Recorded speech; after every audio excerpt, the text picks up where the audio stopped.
Salut à tous et bienvenue dans cette nouvelle vidéo des collectors. Aujourd'hui on va parler d'un petit coffret Disney Aladdin japonais. C'est parti.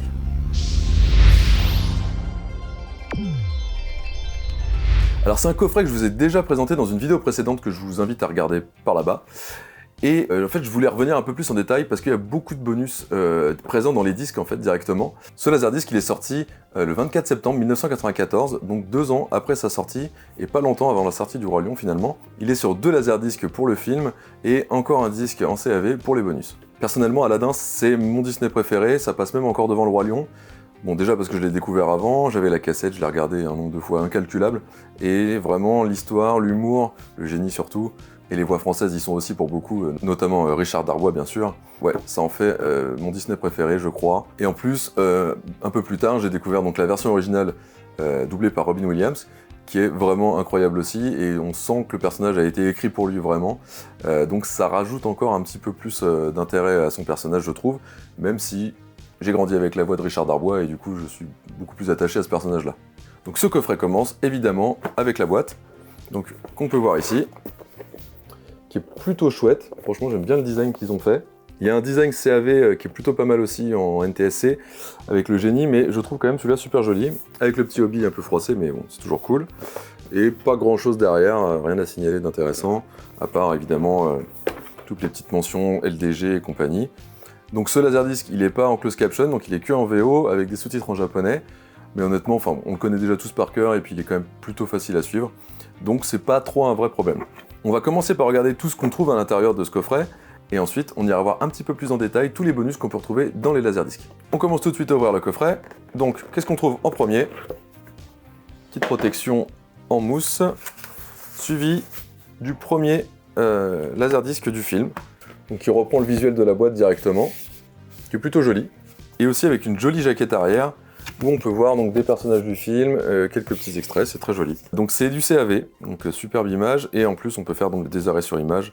Il y a un deuxième Laserdisc avec le film, parce que qui dit CAV dit seulement 30 minutes par face, donc il va falloir minimum 3 faces pour pouvoir avoir tout le film qui tient sur les Laserdiscs. Donc c'est dommage parce que l'arrière ils ont gardé le même design que l'autre Laserdisc. Par contre ce qui est cool c'est qu'à l'avant ils ont mis la pochette qu'on connaît tous en France, c'est ce qu'on avait sur les VHS, moi je me rappelle. Donc c'est plutôt sympa d'avoir quand même deux différences. C'est dommage qu'à l'arrière ils aient gardé quelque chose d'identique. Et donc sur la face 4 ce qui est sympa c'est qu'on a en plus des petits bonus. Donc quelques petites choses qu'on verra un peu plus tard dans la vidéo. Et enfin pour la partie Laserdisc encore, on a donc un disque 3 qui lui est carrément dédié que à du making of. Qu'on verra un peu plus en détail dans la vidéo. Pour l'instant, on va continuer à déballer. Donc ce visuel, c'est le visuel qu'on retrouve sur l'édition CAV américaine, qui est plutôt joli, et donc c'est sympa d'avoir finalement les 3 visuels, japonais, français et américain au final. Et donc voilà, on voit un peu tous les bonus qu'il y a, sur lesquels on va revenir tout à l'heure. Et on a donc ce superbe artbook, que j'avais déjà présenté dans la vidéo des Laserdiscs japonais, mais on va regarder ça un peu plus en détail maintenant. Donc comme vous pouvez le voir, une très belle jaquette, voilà, avec des beaux reflets dorés, vraiment super joli. Et dedans, voilà, on retrouve plein de dessins préliminaires, plein de choses vraiment super intéressantes à regarder.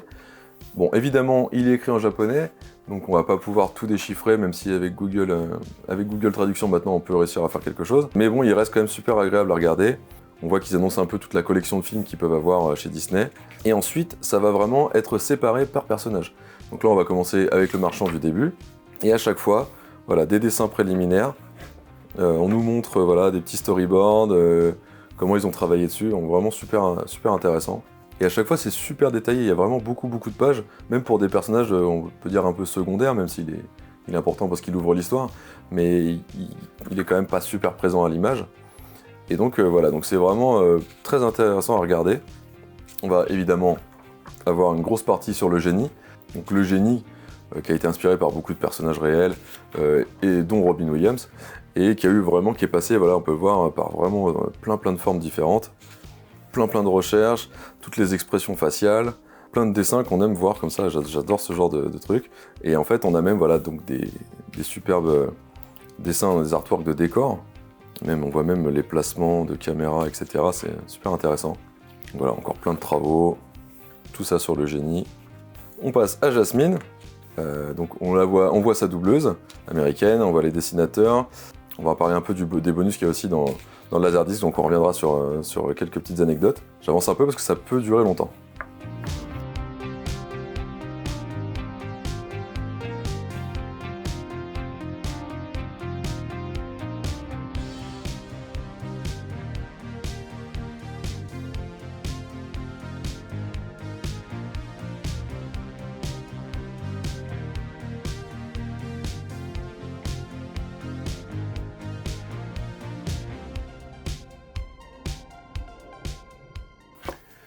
Voilà, donc j'espère que ça vous a intéressé, c'était plutôt sympa à regarder. Bon, je vous laisse faire pause aux endroits où vous voulez voir. En tout cas, super bouquin, j'adore. Pour la suite, on va parler un peu plus de tous les bonus qu'on peut trouver à l'intérieur du Laserdisc numéro 3. Donc on va avoir une présentation qui va être faite face caméra par John Rhys Davis, j'espère que j'écorche pas trop son nom. Et donc il se balade dans les rues d'Agraba, donc je sais pas si c'est un décor qu'ils ont récupéré de Disney World ou quelque chose comme ça. En tout cas, c'est super bien fait, il y a plein de figurants qui viennent un peu animer la scène. Et bon, on sent que c'est les années 90, il y a quelques petits clichés quand même encore qui restent, mais ça reste sympa quand même à regarder. Donc voilà, il se balade et il nous explique un peu toutes les phases qu'il peut y avoir dans la création du film. 200 folk tales that can be traced back to the Indian, Persian or Arabic cultures of around 850 AD. Au début, on nous parle un peu de l'histoire d'Aladin, de comment Aladin est vu aux États-Unis à ce moment-là. Donc ça va parler des premières adaptations dans les années 20, et aussi le thème qui a été repris avec Mickey in Arabia. Arabian Nights. Here's Mickey to the rescue in Mickey in Arabia.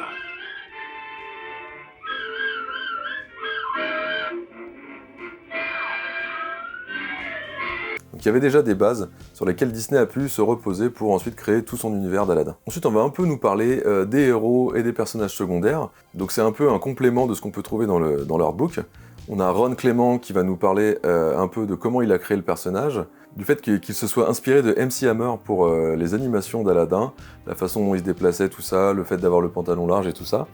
Et du coup, c'est assez rigolo de voir qu'il s'est basé sur un personnage comme ça de la vie réelle pour vraiment pour la façon de se mouvoir d'Aladin. Et Jasmine, donc elle a été créée à partir d'une personne que l'animateur qui l'a créée connaissait. Donc en fait, il connaissait quelqu'un de sa famille qui avait ce visage-là un peu super joli, et du coup, il s'est basé sur elle vraiment pour la redessiner. Du côté d'Abou, il nous explique que lui, il était vraiment pensé cartoon à 100%, pour pouvoir lui faire vraiment plein de choses un peu ridicules, un peu rigolotes, des animations qui partent dans tous les sens, le fait qu'il se stretch beaucoup et tout ça, sachant qu'en plus, bon, les sidekicks, c'est vraiment le truc de chez Disney. On a Jiminy Cricket, on a la Fée Clochette, j'en passe, je me rappelle pas de tous. Et ensuite, on va nous parler très longuement du génie. Donc c'est Eric Goldsberg qui a créé le personnage, et qui dit qu'il a vraiment pensé à Robin Williams pour la voix tout de suite, parce qu'il voulait un personnage qui change tout le temps, qui va changer de forme, qui va changer de voix. Et du coup, il s'est vraiment inspiré de lui, parce que justement, Robin Williams a cette capacité en une seconde vraiment de changer de tonalité, changer de style, de registre. Et donc vraiment, ça a inspiré beaucoup cet animateur pour le personnage. Et du coup, c'est pour ça qu'il colle si bien au personnage. Pour les méchants, donc on nous montre un petit peu Jafar, Iago évidemment, et comment c'est vraiment eux qui vont diriger l'histoire. C'est vraiment ce qu'on nous explique. On voit quelques backstage d'enregistrement de voix de Iago, je vous montre ça un peu. On voit quelques enregistrements de voix de Jafar également. Encore une fois, c'est super sympa à regarder. Et donc là, c'est en anglais aussi, sous-titré japonais, mais franchement, on comprend très bien. Enfin, si on comprend un peu l'anglais, honnêtement, ça se suit très bien. Alors, sur le chapitre suivant, on nous parle un peu du monde et d'Aladin et des décors. Et comment ils ont essayé d'avoir vraiment des formes avec beaucoup de courbes pour vraiment coller au personnage, au mouvement, donner un côté très rond à l'ensemble. Sauf du coup, ils expliquent pour Jafar, qui lui est fait vraiment que avec des lignes droites. Et c'est pour ça qu'il est vraiment en opposition à ce monde-là. On a le droit aussi, du coup, à des petites images de la création du tapis 2D, 3D. Et la dernière partie de ce Laserdisc bonus, ça va être sur la musique. Donc la musique, vraiment, qui est une grosse partie de ce film, parce que les chansons sont mémorables. Une musique écrite par Alan Menken, qui a travaillé sur La Petite Sirène, sur La Belle et la Bête, sur Hercule. Donc il a vraiment bossé sur plein de projets assez gros, donc c'est pas un débutant. Et on a énormément d'images d'enregistrement en studio, avec les chanteurs pour ce Rêve bleu, pour la musique de Jafar. Et c'est vraiment très sympa à regarder, donc plein d'images des doubleurs, que je trouve vraiment super cool. Et on va aussi avoir donc la fameuse chanson, donc Friend Like Me, faite en français, en chinois, en japonais. Enfin, ça va switcher comme ça, sans arrêt. Et donc c'est assez cool de regarder un peu les différences qu'il peut y avoir dans les voix, et comment souvent le génie a été réinterprété de manière différente selon les langues. Parce que déjà nous on le voit que Richard Darbois c'est pas du tout la même interprétation que Robin Williams. Donc c'est intéressant à regarder et je trouve ça assez cool que ce soit dans ce Laserdisc. La suerte che mi amo con la granacchia che lo hará triunfare. La vita è un ristorante, è come un gran buffet. Passata hitakata mimi occhi case oh. Des colonnes B, j'aimerais bien vous offrir de tout car je suis votre meilleur ami. Chose pas forcément intéressante mais qui est assez drôle parce que du coup le film était déjà sorti depuis 2 ans, on a la bande-annonce du retour de Jafar. Et c'est là qu'on voit tout de suite la chute de niveau en termes d'animation, le retour de Jafar. Moi à l'époque je l'avais trouvé sympa parce que je ne m'étais pas rendu compte de la différence. C'est vrai que quand on le regarde maintenant avec du recul, on se dit effectivement vous auriez pu travailler un peu plus pour une suite bon, direct ou DVD, enfin direct ou VHS même. Bon, c'était sympa quand même comme suite. L'histoire était pas trop mal, c'est vraiment une qualité d'animation bas de gamme. Et donc à la fin, on a le trailer du Roi Lion qui était sorti à l'époque ou qui allait sortir. Et donc c'est toujours cool d'avoir ça à la fin d'un Laserdisc sur Alana. Voilà, bah j'espère que cette vidéo vous a plu.